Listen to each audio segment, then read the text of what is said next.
हाय, मैं सुश्री आप सभी का स्वागत करती हूँ मेरे इस चैनल फूड ट्रैवल विद सुश्री में।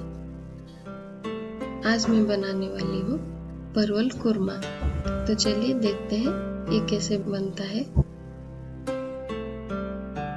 मसाले बनाने के लिए क्या क्या चाहिए। मैं यहाँ पे 2 चम्मच पोस्तो, 1 चम्मच चार मगज, 1 चम्मच जीरा, 10 कैश्यू नट 10 मिनट से भिगो के रखती हूँ। 1 कप कोकोनट मिल्क, 15 लहसुन के कलियां, 2 इंच के अदरक, 1 प्याज, 2 तेज पत्ता, 2 इंच के दालचीनी और 2 छोटी इलायची। अब हम पोस्तो, चार मगज, कैश्यू का पेस्ट बना लेंगे और दूसरा पेस्ट बनाएंगे अदरक, लहसुन, कांदा और दालचीनी, छोटी इलायची का। अब मैं कढ़ाई में तेल गरम कर रही हूँ।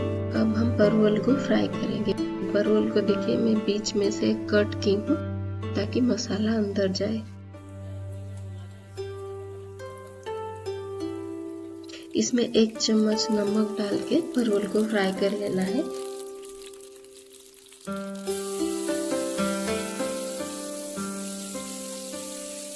इसे ढक देंगे 5 मिनट के लिए। 5 मिनट के बाद ढक्कन उठा के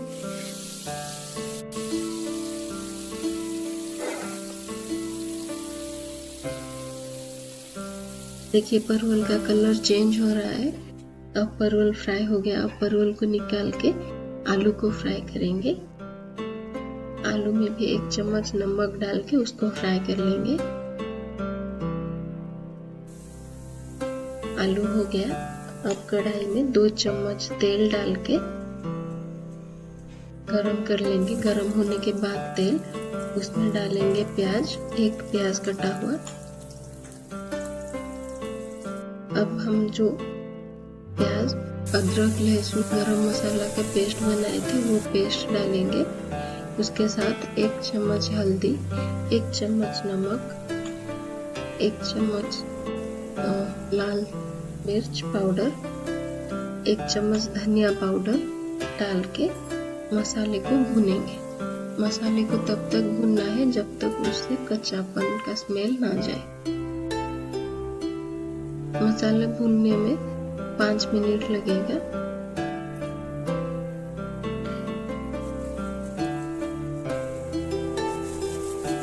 मसाले का कलर चेंज हो रहा है, स्मेल भी चला गया है। अब इसमें डालेंगे पोस्तो, चार मगज और जीरा का जो हमने पेस्ट किया था। इसको भी हम 5 से 7 मिनट तक भूनेंगे।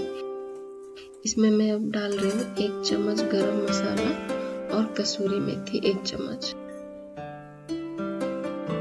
अगर मसाला लग जाएगा तो थोड़ा थोड़ा पानी डाल के आप उसको भूनना है। मसाला हो गया।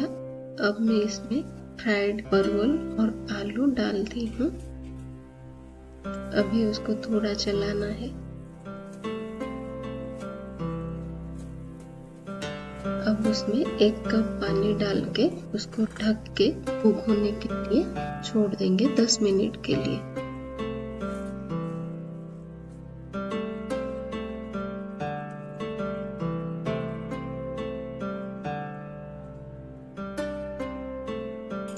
दस मिनट के बाद देखिए हो गया है। अब मैं इसमें डालूंगी कोकोनट मिल्क। कोकोनट मिल्क डालने के बाद इसको और ढकना नहीं है, क्योंकि कोकोनट मिल्क को ज्यादा टाइम के लिए पकाना भी नहीं है। अगर ज्यादा टाइम के लिए पकाएंगे तो उसका स्मेल थोड़ा खराब आता है। 5 मिनट के लिए इसको चलाना है। अब बन के रेडी हो गया हमारा परवल कुरमा। उम्मीद करती हूँ आप लोगों को ये रेसिपी अच्छा लगा होगा। अगर अच्छा लगा है तो कमेंट बॉक्स में कमेंट कीजिए और मेरे चैनल को लाइक, शेयर, सब्सक्राइब कीजिए।